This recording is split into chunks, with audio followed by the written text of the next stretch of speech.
예, 안녕하세요. 응용수학 등론 2장 무한급수 내용이고요. 인피니트, 또 그러네.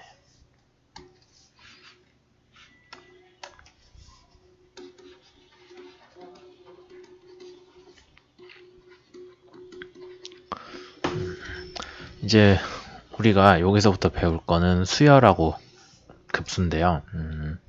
수열은 영어로 시퀀스라고 하고, 그 다음에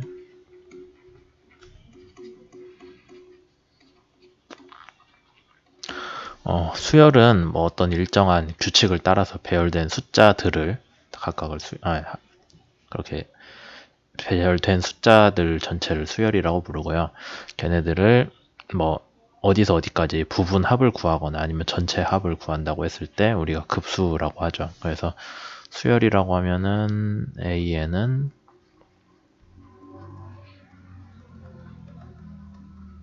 뭐 이런 식으로 가는 게 수열이고요. 그 다음에 급수는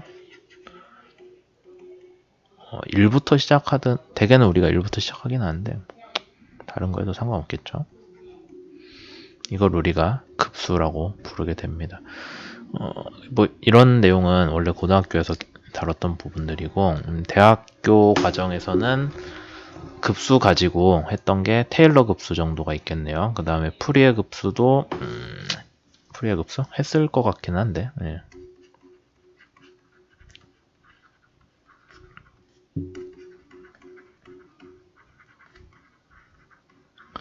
뭐 이런 것들이 있었고요.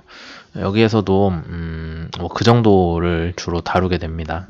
뭐 조금 더 심화된 부분들이 있긴 하지만, 그래서 우선 처음에 시작하는 거는 여기 응용수학 특론 수업에서 아니면은 뭐 대학원 수준에서 수학에서 급수 자체를 다루는 거는 급수를 계산을 했을 때 걔가 얼마냐라는 것도 물론 관심의 대상이긴 한데, 그 이전에 얘가 값을 가지기는 하나, 그러니까 발산을 하는지 수렴을 하는지 여부를 먼저 좀 주요하게 다룰 거예요. 그래서 오늘 급수 얘기를 하자면은 대표적인 예로 우리가 여기 조화급수를 다루게 됩니다. 하모닉 시리즈를. 그러면은 이제 조화급수라는 게 n의 역수로 나와 있는 항들로 구성되어 있는 수열이고, 그거를 더한 게 급수가 되겠죠. 그럼 얘를 1에서 무한대까지 더한다고 했을 때 얘가 값이 있기는 한지, 발산을 하는지 다이버즈를 했죠. 아니면은 수렴을 하는지를 물어보는 거예요, 문제에서. 그러면 우리가 한번 계산을 해보도록 합시다. 실제로 얘를 그냥 계산하는 거는 뭐 무한이어야 되니까 어려운 일이고, 거기에 대해서 y는 x분의 1이라는 함수를 하나 그렸어요. 우리가 함수를 그렸고, 그 다음에 그 함수에 대해서 우리가 적분을 하고, 그 다음에 그 적분값이랑 이 급수랑 비교를 했을 때 뭐 얘가 수렴을 하는지 안 하는지 정도 알 수 있겠죠. 물론 그 값이 얼마인지까지 알면 참 좋겠지만. 그래서 보면은 여기 제가 숫자를 잘못 썼는데, x가 1일 때 y는 1이겠죠. 그 다음에 x가 2일 때 y는 2분의 1이고 3분의 1이고, 그렇게 되어 있을 때 여기 부분 이 넓이 더하기 뭐 이 넓이 더하기 그렇게 쭉 한 값이 y는 x분의 1 그래프랑 비교를 했을 때 여기 이만큼 세모에 비슷한 정도로 남잖아요. 우리가 그 직사각형으로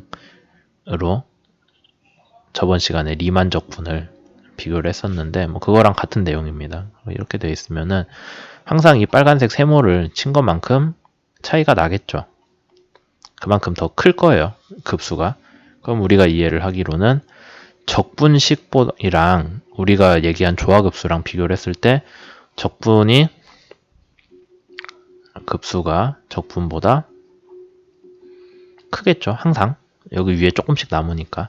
그렇게 됐을 때 우리가 적분은 계산이 되거든요. x분의 1을 대적분을 하면은 자연로그 x가 되고, 걔를 1에서 무한대까지 넣었을 때 자연로그 무한대 빼기 자연로그 1이고, 얘는 0이잖아요. 하지만 얘가 무한대이기 때문에 값이 그냥 무한대가 나오겠죠.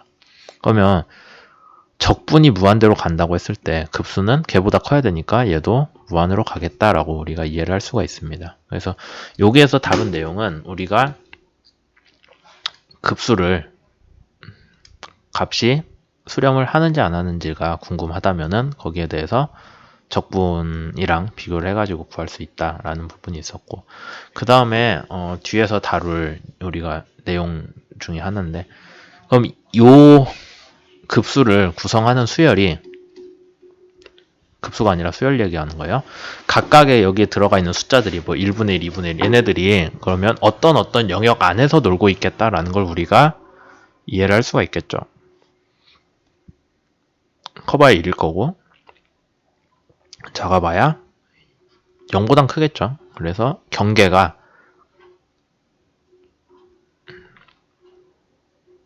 이런 식으로 주어질 거예요. 0,1.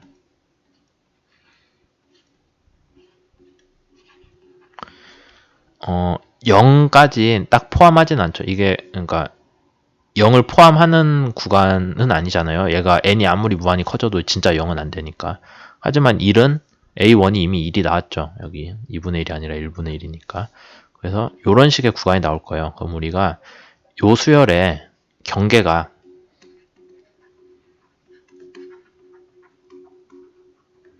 경계가 0하고 1이다 라고 얘기를 할 수가 있는데, 그 부분에 대해서 뒤에서 다시 자세히 다루도록 할 겁니다. 그래서 옛날에 오일러라는 사람이 열심히 연구를 해서 우리가 구해야 됐던 조화 수열의 합이 n까지 갔을 때요. 무한대까지 아직 가지 않고 n까지 가 있을 때 조화 수열의 합이 적분보다 큰 건 알겠어요. 우리가 적분보다 큰 건 알고 있고, 그 적분했을 때 자연 로그 n 플러스 1이 나온대요. n 플러스 1보다 얘가 크긴 큰데, 그러면 실제로 n이 유한하다면은 우리가 계산을 해볼 수 있잖아요.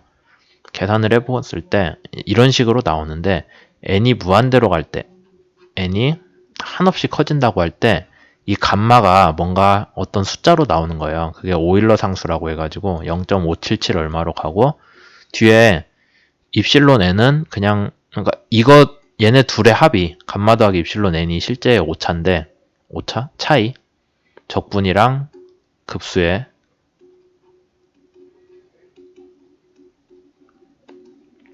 차이인데, 그 차이가 n이 무한히 커지면은 감마만 남긴 한데 n이 유한하다면은 2n분의 1로 나온다라는 거예요.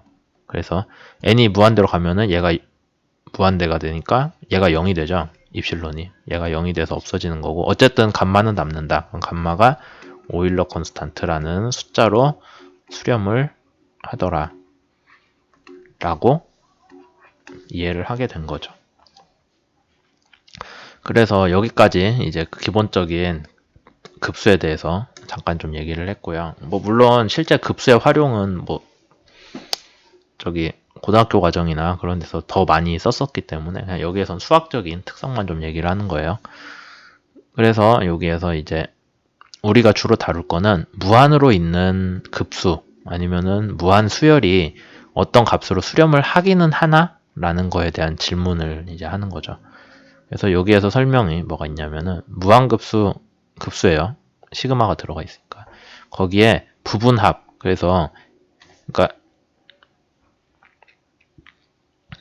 순서가 뭐 무한히 있을 거잖아요. A1, A2, A3 점점점 해가지고 무한히 있으면 A1에서 n까지를 더한 게 부분합이 돼요. 이 n이 물론 무한대라고 하면은 수열 전체 합이 되겠죠. 뭐 그렇게까지 가도 되고, 일정한 n 무한이 아닌 어떤 한정되어 있는 n에 라지 n에 집어넣었을 때 어떤 식을 우리가 구할 수가 있어요. 부분합에 대한 SN에 대한 식을 구할 수 있을 때 걔가 n에 대한 함수로 표현이 되고 그 n이 무한대로 간다면은 무한대로 갔을 때, 그러니까 결국에는 여기에서 끝까지 무한까지 더했을 때의 값이 뭔가 하나로 수렴을 한다면은, 그래서 어떤 한 값으로 표현이 가능하다면은 걔는 얘로 수렴한다라고 이제 저희가 정의를 할 수가 있는 거죠. 그러니까 그냥 말로 하자면은 시그마가 하나의 숫자로 나오면 돼 라고 했는데, 그게 뭐 무한의 개념도 극한이죠. 극한 개념도 들어가고 뭐 여기에서 단순히 급수라고 말로 하지 않고 수열의 합으로 또 부분합으로 표현을 해가지고 그런 식으로 했어요. 그러면 이제 여러분들이 그 리만 적분 얘기를 했을 때 n이라고 해서 뭐 적분할 때 구간을 무한대로 쪼개는 그거 있었잖아요. 처음에 얼마로 쪼갰을 때 델타 x k인데 뭐 얘가 얘는 0으로 가고 이 개수는 무한으로 가고 그거랑 이제 같은 개념이에요. 우리가 유한한 어떤 값에 대한 부분합으로 먼저 식을 써놓고 그 개수인 n을 무한대로 가게 하면서 이제 무한으로 개념을 확장을 하게 되는 거죠. 그래서 좀 더 얘기를 하자면 코시 수열이라는 개념이 새로 들어왔는데 코시 수열은 임의의 실수 입실론 0보다 큰 임의의 실수. 그러니까 되게 이런 경우는 입실론이 무한히 작다는 얘기예요. 0은 아니지만 0보다 조금 아주 조금 커가지고 무한히 있을 때 n보다 큰 숫자, 대문자 n보다 큰 두 개의 mn에 대해서 n번째랑 n번째가 뭐 누가 더 큰지 몰라요. 누가 더 큰지 모르지만 그냥 서로 차이를 절대값을 씌웠으니까 0보단 크겠죠. 0이랑 같거나. 이렇게 되어 있을 때 아무리 작은 입실론이라도 걔보다 작은 차이로 얻어진다면, 그러니까 이게 우리가 여기 뭐 A4, A5 점점점 가다가 AN이라는 게 있고 그 뒤에 한참 가다 보면 AM 이런 애들이 있을 거예요. 그러면 얘랑 얘 차이가 입실론보다 작다는 거니까 그냥 뭐 거의 우리가 보기에는 0에 거의 같다고 보면 되겠죠. 0이랑 다를 바가 없다고. 얘랑 그러면 차이가 0이니까 크기가 같다라고 하는 거죠. 그렇게 설명을 할 수 있겠죠. 그래서 얘를 만족하는 n. 그러니까 앞쪽에 이 라지 n이 얼마인지는 사실 중요하지 않고 얘가 얼마든 간에 걔보다 뒤에 있는 애들이 값들이 0이 된다면은 여기서 n이랑 m이 뭐 정확히 얼마인지 정의 안 했잖아요. 그러니까 n보다 큰 애들 두 개 아무나 뽑아가지고 대문자 n보다 뒤에 있는 애 아무나 둘을 뽑아가지고 걔네들끼리 값 차이를 비교를 했을 때 입실론보다 작으면, 그러니까 다른 말로 하자면 모든 애들이 그 중에 두 개 뽑아서 보면 값이 차이가 0이어야 되니까 똑같다는 얘기겠죠. 그렇게 됐을 때 그런 수열을 우리가 코시 수열이라고 한다라고 정의를 했고, 바로 뒤에 나오는 얘기가 코시 수열이면은 앞에서 얘기했던 n보다 뒤에 있는 am보다 뒤에 있는 수열 애들 아무나 뽑아가지고 둘이 빼면은 걔가 차이가 입실론보다 작으니까 그런 애들은 수렴하는 수열이라고 우리가 이해를 할 수가 있겠죠. 뒤로 가면 값이 하나니까 여기 뒤에 있는 수열들 애들은 값이 하나로 이제 가버렸어. 하나로 계속 유지가 되고 있으니까 걔는 수렴하는 수열이 돼요. 그래서 코시 수열, 얘를 만족하는 수열은 수렴하는 수열이다 라고 하니까 우리가 다른 말로 하자면은 수렴하는 수열을 수식으로 나타내자면은 코시 수열의 수식을 그대로 들여오면 되겠다라고 생각을 할 수가 있죠. 그거는 수열에 대한 수렴 여부였고요. 이제 급수가 수렴하는 것도 우리한테는 되게 중요하잖아요. n이라고 할까요?